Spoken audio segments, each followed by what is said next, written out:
여러분 혹시 세계에서 가장 오래된 와인 문화를 가진 나라가 어디인지 아시나요? 프랑스, 이탈리아? 아닙니다. 바로 제 고향 조지아입니다. 유럽과 아시아의 경계에 있는 작은 나라 조지아는 8천년의 와인 역사와 눈 덮인 코카서스 산맥으로 유명하기도 하죠. 안녕하세요, 여러분. 오늘은 제가 경험한 아주 특별한 이야기를 들려드리려고 합니다. 시작하기 전에 이렇게 소중한 경험을 여러분과 나눌 수 있어서 진심으로 감사드립니다. 오늘 이야기가 마음에 드신다면 구독과 좋아요로 응원해 주시면 감사하겠습니다. 여러분의 작은 관심이 제게는 큰 힘이 되고 있답니다. 저는 조지아의 수도 트빌리시에서 온 23살 마리암입니다. 저는 어릴 때부터 늘 더 넓은 세상을 경험하고 싶었고, 특히 한국의 드라마와 음악을 통해 접한 동아시아의 매력적인 문화에 깊은 관심을 가지고 있었습니다. 그리고 마침내 그 꿈 같은 이야기가 현실이 되었습니다. 한국행을 결정하기까지는 많은 용기가 필요했습니다. 부모님께서는 처음에 많이 걱정하셨죠. 그렇게 먼 나라에서 어떻게 혼자 지내려고 하니? 라고 물으시던 어머니의 걱정 어린 목소리가 아직도 귓가에 생생합니다. 하지만 저는 제 꿈을 위해 도전하기로 했고, 다행히도 부모님께서도 결국은 저의 결정을 응원해 주셨습니다. 2023년 9월 드디어 저의 한국 생활이 시작되었어요. 인천공항에 첫 발을 디뎠을 때의 그 설렘과 두려움이 아직도 생생합니다. 공항에 도착했을 때 저는 마치 다른 행성에 온 것 같은 기분이었고, 모든 것이 새롭고 낯설었죠. 공항의 현대적인 시설과 질서정연한 모습에 첫눈에 반했습니다. 특히 놀라웠던 것은 한국 여권의 힘이었습니다. 저희 조지아 여권으로는 많은 나라에 가기 위해 복잡한 비자 절차를 거쳐야 하는데, 한국 사람들은 거의 모든 나라를 자유롭게 다닐 수 있다는 사실이 정말 부러웠습니다. 공항에서 서울로 가는 길, 창밖으로 보이는 풍경 하나하나가 신기했습니다. 고층 빌딩들이 즐비한 도시의 모습은 마치 미래 도시에 온 것 같았고, 밤이 되자 반짝이는 네온 사인들은 또 다른 세상을 보여주는 것 같았습니다. 하지만 이런 설렘도 잠시 현실의 벽에 부딪히는 데는 오래 걸리지 않았습니다. 첫 주는 정말 힘들었어요. 한글을 전혀 읽지 못했기에 지하철역에서 길을 잃은 적이 한두 번이 아니었습니다. 영어로 된 안내문을 찾아 헤매다가 결국 잘못된 방향으로 가는 지하철을 탄 적도 있었죠. 하지만 그때마다 저를 도와주신 할머니, 할아버지들의 따뜻한 마음을 잊을 수 없습니다. 특히 기억에 남는 분은 명동에서 만난 어느 고마운 할머니셨습니다. 제가 지도를 들고 헤매고 있을 때 할머니께서는 비록 영어를 못하셨지만 손짓 발짓으로 30분이나 저를 목적지까지 데려다 주셨습니다. 그때 할머니께서 해주신 말씀이 아직도 기억납니다. 괜찮아, 우리 손녀 같네. 라고 하시면서 주머니에서 사탕을 꺼내주시던 그 따뜻한 마음이 지금도 가슴 한켠에 남아 있습니다. 언어의 장벽은 생각보다 더 높았습니다. 처음에는 안녕하세요와 감사합니다 정도만 알고 있었는데 식당에서 주문하는 것조차 큰 도전이었습니다. 메뉴판에 한글이 그저 그림처럼 보였고 종업원분들의 질문에 그저 미소로만 답할 수 있었습니다. 한 번은 매운 떡볶이를 먹고 눈물을 흘린 적도 있었죠. 하지만 그때 옆 테이블에 계시던 아주머니께서 본인의 우유를 주시면서 괜찮아요? 천천히 먹어요라고 말씀해 주셨습니다. 그 따뜻한 말씀이 제게는 큰 위로가 되었습니다. 문화적 차이도 컸습니다. 조지아에서는 어른들과 이야기할 때 직접적인 눈맞춤을 하는 것이 예의인데 한국에서는 그렇지 않다는 것을 나중에야 알았습니다.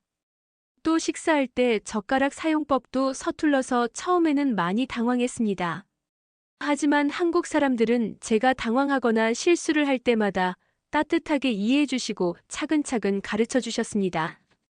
외국인이니까 괜찮아요라는 말씀보다는 이렇게 하면 더 편할 거예요라며 진심 어린 조언을 해주시는 모습에 감동받았습니다.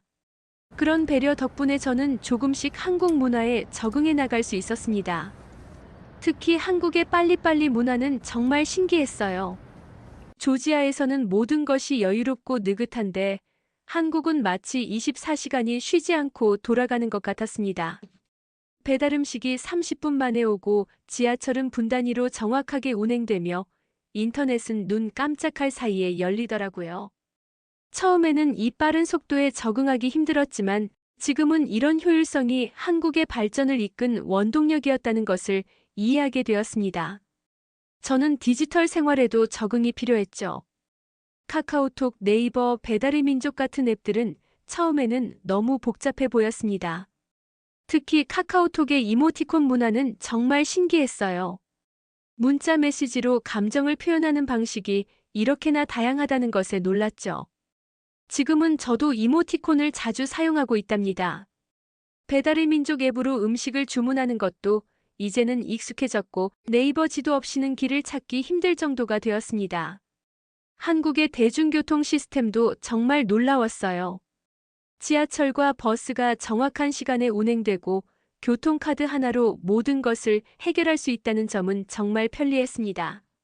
처음에는 버스 정류장에서 제가 타야 할 버스가 오는지 긴장하며 기다렸는데 이제는 스마트폰 앱으로 실시간 도착 정보를 확인하면서 여유롭게 기다릴 수 있게 되었습니다. 한국의 계절 변화도 저에게는 새로운 경험이었어요. 조지아도 사계절이 있지만 한국처럼 뚜렷하지는 않죠. 봄에는 벚꽃이 만발하고 여름에는 장마가 오며 가을에는 단풍이 들고 겨울에는 하얀 눈이 내리는 모습이 마치 동화 속 이야기 같았습니다. 특히 벚꽃 시즌에는 여의도 윤중로를 걸으면서 이런 아름다움을 직접 경험할 수 있다는 것에 감동받았죠. 한국 생활에서 가장 감동적인 것은 사람들의 정이었습니다. 제가 사는 원룸 건물의 관리인 아주머니는 제가 아플 때 직접 약을 사다 주셨고 옆집 할머니는 가끔 김치와 반찬을 챙겨주셨습니다. 특히 추석 때는 가까운 친구가 저를 초대해 송편도 만들어보고 한복도 입어볼 수 있게 해줬어요. 그때 찍은 사진은 지금도 제 방에 소중히 걸려있죠. 직장 생활도 새로운 경험의 연속이었습니다. 한국의 회식 문화, 수직적인 조직 문화, 빠른 업무 속도 등 모든 것이 새로웠지만 동료들의 도움으로 하나씩 적응해 나갈 수 있었습니다. 특히 회식 자리에서 소주를 처음 마셨을 때의 추억은 잊을 수 없었어요. 처음에는 그 독특한 맛에 놀랐지만 이제는 한국 문화의 일부로 받아들이게 되었죠. 지금은 한국어도 많이 늘어서 기본적인 대화는 문제없이 할 수 있게 되었습니다. 시장에서 물건값을 흥정할 수도 있고 택시 기사님과 간단한 대화도 나눌 수 있게 되었어요. 특히 뿌듯했던 순간은 처음으로 병원에서 혼자 진료를 받았을 때였는데 의사 선생님께 제 증상을 설명하고 처방전을 받아 약국에 가서 약을 살 수 있었던 것이 마치 큰 산을 넘은 것 같은 성취감을 주었습니다. 한국의 음식 문화에도 점점 익숙해지고 있어요. 이제는 매운 음식도 잘 먹을 수 있게 되었고 김치는 맵기 빠지지 않는 반찬이 되었죠. 삼겹살에 쌈을 싸서 먹는 것도 능숙해졌고 순두부찌개의 매콤한 맛도 즐길 수 있게 되었어요. 특히 길거리 음식은 제가 가장 좋아하는 한국의 매력 중 하나입니다. 붕어빵, 호떡, 떡볶이 같은 음식들은 이제 제 소울푸드가 되었답니다. 매일 아침 시장에서 만나는 상인들과 정겨운 인사를 나누고 동네 할머니들과 함께 공원에서 체조를 하기도 했죠. 처음에는 낯설기만 했던 이곳이 이제는 제 두 번째 고향이 된 것 같습니다. 비록 아직도 배우고 적응해야 할 것들이 많지만 매일매일이 새로운 도전이고 배움의 연속입니다. 이렇게 1년이 넘는 시간 동안 저는 한국에서 수많은 추억을 만들었습니다.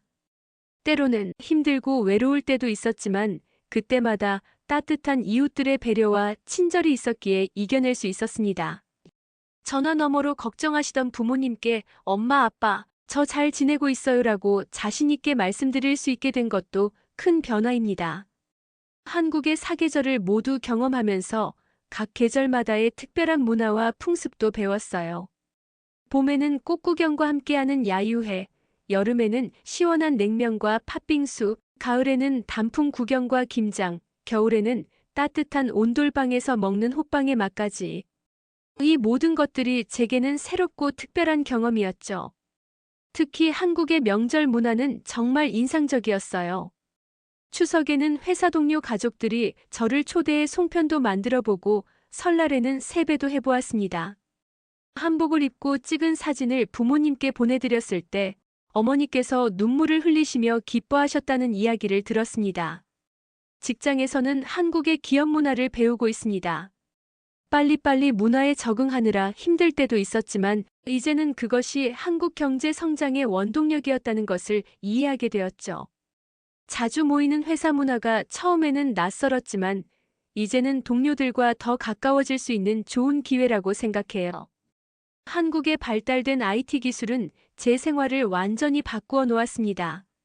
이제는 스마트폰 하나로 대부분의 일상을 해결할 수 있게 되었죠.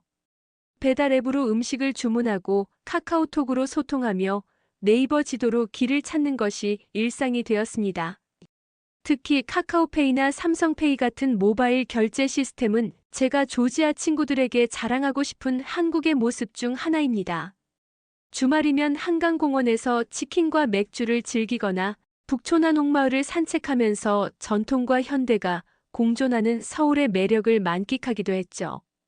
한국의 카페 문화도 정말 좋아하게 되었는데 특히 스터디 카페는 조지아에는 없는 특별한 문화라고 생각합니다.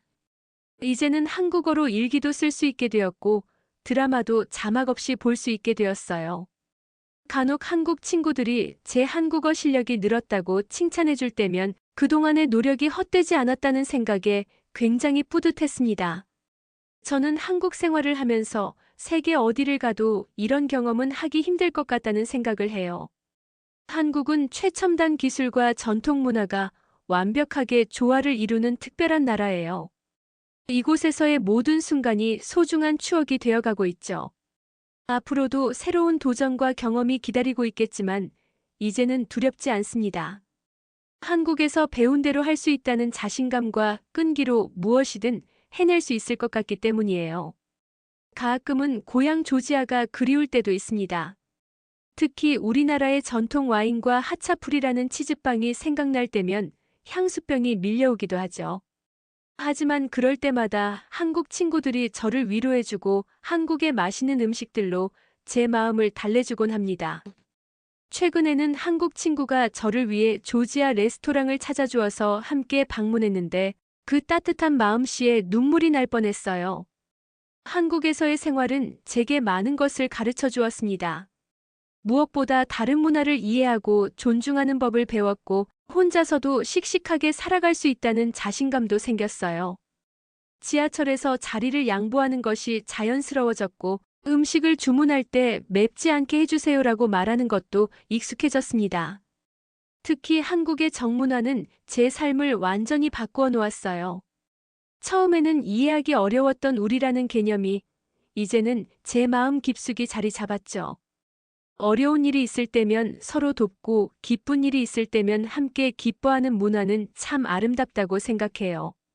최근에는 한국의 목욕탕 문화에 도전해봤어요. 처음에는 다른 사람들 앞에서 옷을 벗는다는 것이 너무 부끄러웠지만 이제는 그것이 자연스러운 문화라는 것을 이해하게 되었습니다. 등 밀어줄까? 말을 건네시고 때를 밀어주시는 아주머니의 정성스러운 손길에서 한국의 정을 다시 한번 느낄 수 있었죠. 찜질방에서 밤을 새워본 경험은 제가 가장 좋아하는 추억 중 하나예요. 한국의 산행 문화도 정말 특별합니다. 처음에는 왜 이렇게 많은 사람들이 힘들게 산을 오르는지 이해하지 못했는데 정상에 올라 바라보는 풍경의 아름다움과 함께 나누는 막걸리 한 잔의 맛을 알게 된 후로는 저도 친구들과 주말마다 산을 찾게 됐어요. 북한산, 관악산, 도봉산. 도심지에 있는 각각의 산들은 도시와 너무나도 조화롭게 느껴졌어요. 이제는 한국 사람들이 자주 쓰는 속담도 이해할 수 있게 되었습니다. 백문이 불여일견이라는 말처럼 직접 경험하고 체험하면서 한국 문화를 조금이나마 이해하게 됐어요. 티끌 모아 태산이라는 말도 좋아하는데 제가 하루하루 쌓아가는 작은 경험들이 모여 이렇게 큰 변화를 만들어냈다고 생각하기 때문입니다. 한국의 노래방 문화도 제게는 특별한 경험이었습니다. 처음에는 다른 사람들 앞에서 노래를 부른다는 것이 너무 부끄러웠는데 이제는 스트레스를 해소하는 가장 좋은 방법이 되었습니다. BTS의 봄날을 부르면서 울기도 하고 아리랑을 배우면서 한국의 정서를 느꼈어요. 특히 회사 동료들과 함께 가는 노래방에서는 서로의 숨겨진 매력을 발견하게 되어 더욱 가까워질 수 있었습니다. 한국의 미용 문화도 저를 매료시켰어요. 처음으로 친구들과 방에 모여 5위로 팩을 해봤고 너무 좋아서 이제는 주말마다 혼자서도 하게 되었죠.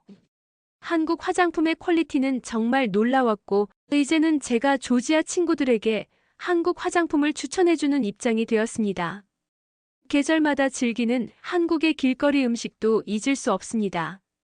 봄에는 길거리에서 파는 달달한 딸기, 여름에는 시원한 팥빙수, 가을에는 군밤과 호떡, 겨울에는 따뜻한 붕어빵과 어묵.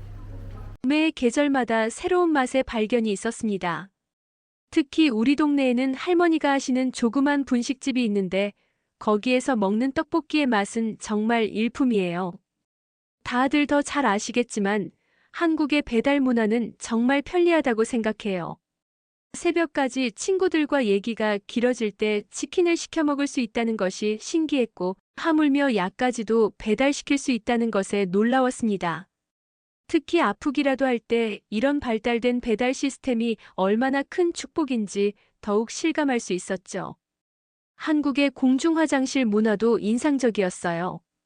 깨끗하고 무료라는 점도 놀라웠지만 화장실에 비치된 건조기, 휴지, 비누 등은 정말 감동이었습니다. 이런 작은 배려가 모여 한국이 선진국이 되었다는 것을 실감할 수 있었죠. 이제는 한국의 예능 프로그램도 자막 없이 볼 수 있게 되었고 개그 코드도 이해할 수 있게 되었습니다. 무한도전이나 1박 2일 같은 프로그램을 보면서 한국인들의 유머 감각과 정서를 배우게 되었죠. 특히 라면 먹고 갈래요? 라는 유행어의 의미를 알게 되었을 때는 너무 웃겼답니다. 한국에서의 1년은 제 인생에서 가장 큰 도전이자 가장 값진 경험이었습니다. 이제는 한국말로 농담도 할 수 있고 은행에서 업무를 보거나 병원에서 진료를 받는 것도 어렵지 않게 되었어요. 무엇보다 한국이라는 나라와 한국 사람들에 대한 진정한 이해와 사랑이 생겼다는 것이 가장 큰 수확입니다. 앞으로도 저는 이곳에서 더 많은 것을 배우고 경험할 생각이에요. 한국어 능력 시험 고급 단계에 도전하는 것도 목표 중 하나고 제주도부터 독도까지 한국의 구석구석을 여행하는 것도 꿈꾸고 있습니다. 그리고 언젠가는 제가 배우고 경험한 이 모든 것들을 조지아의 많은 사람들에게 전해주고 싶습니다. 이 영상을 보시는 모든 분들, 특히 낯선 땅에서 새로운 도전을 시작하시는 분들에게 제 이야기가 작은 힘이 되었기를 바라봅니다. 여러분도 저처럼 두려움을 극복하고 새로운 세상을 경험해 보시기를 추천드려요. 아마도 그 과정에서 느끼는 설렘과 기쁨, 때로는 어려움까지도 모두 소중한 인생의 한 페이지가 될 거예요. 돌이켜보면 이렇게 1년이 넘는 시간 동안 한국에서 살면서 저는 단순히 외국인 방문객이 아닌 이곳의 일원이 되어가고 있음을 느낍니다. 아침마다 시장 할머니께서 건네주시는 따뜻한 차 한 잔, 퇴근길에 마주치는 이웃들의 반가운 인사에서 그리고 주말마다 동네 공원에서 만나는 친구들의 웃음소리에서 저는 이곳이 제 두 번째 고향이라는 생각이 들거든요. 얼마 전에는 조지아에 계신 부모님께서 영상통화로 제게 물으셨는데 뭘 하셨냐면 마리암, 너 언제 집에 돌아올 거니? 그 순간 저는 잠시 말문이 막혔습니다. 그리고 대답했죠. 엄마, 아빠, 저는 지금 여기가 너무 편하고 좋아요. 여기도 이제 제 집이에요. 부모님은 잠시 침묵하시더니 따뜻한 미소를 지으며 말씀하셨습니다. 내가 행복하다면 그게 바로 내 집이란다. 한국에서의 시간은 제게 새로운 눈을 선물해 주었습니다. 이제는 코카서스 산맥의 웅장함과 남산의 고요함이 제 마음속에서 자연스럽게 어우러집니다. 조지아의 전통 와인과 한국의 막걸리가 제 추억 속에서 함께 흐르고 하차프리의 따뜻함과 김치찌개의 얼큰함이 제 가슴 속에서 하나가 되었습니다. 특히 한국의 정문화는 제가 가장 사랑하게 된 것 중 하나예요.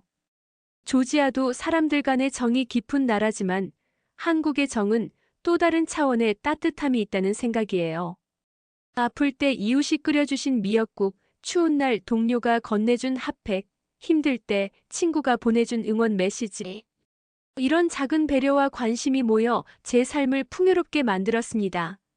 이제는 저도 한국의 그 정을 나누는 사람이 돼가고 있어요. 길 잃은 외국인 관광객을 보면 먼저 다가가 도움을 주고 이웃집 할머니의 무거운 장바구니를 들어드리며 회사 신입 직원의 적응을 돕는 것이 자연스러워졌습니다.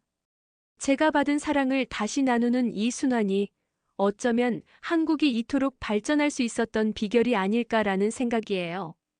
한국과 조지아 두 나라는 지리적으로는 멀리 떨어져 있지만 서로를 이해하고 배우며 가까워질 수 있다는 것을 제 경험을 통해 알게 되었습니다. 양국의 문화가 가진 고유한 아름다움과 가치를 더 많은 사람들과 나누고 싶은 것이 이제는 제 작은 꿈이 되었습니다.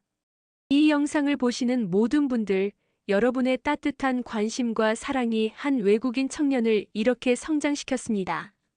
저는 앞으로도 두 나라를 잇는 작은 다리가 되어 서로의 문화를 이해하고 사랑하는데 기여하고 싶습니다. 우리가 서로의 다름을 인정하고 배려할 때 그 안에서 더 큰 행복과 가능성을 발견할 수 있다는 것을 믿으니까요. 마지막으로 저를 한 사람의 인간으로 따뜻하게 받아들여 주신 모든 한국 분들께 진심으로 감사드립니다. 그리고 멀리서 늘 응원해 주시는 조지아의 가족과 친구들에게도 사랑한다는 말을 전하고 싶고요. 여러분 모두가 있었기에 저는 오늘도 행복한 한 사람의 인격체로 성장해 가고 있습니다. 여러분과 함께 나눈 이 특별한 이야기가 여기서 끝나지만 사실 저의 한국 생활은 여전히 계속되고 있답니다. 매일매일 새로운 발견과 감동이 있고 그 순간들을 앞으로도 여러분과 나누고 싶습니다. 지금까지 이야기를 들어주셔서 감사합니다.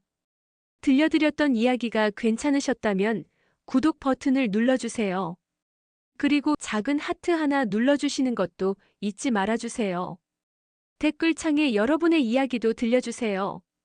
혹시 저처럼 타국에서 생활하고 계신 분들 또는 한국에서 살고 계신 외국인 분들이 계시다면 여러분의 특별한 경험도 함께 나누면 좋겠습니다.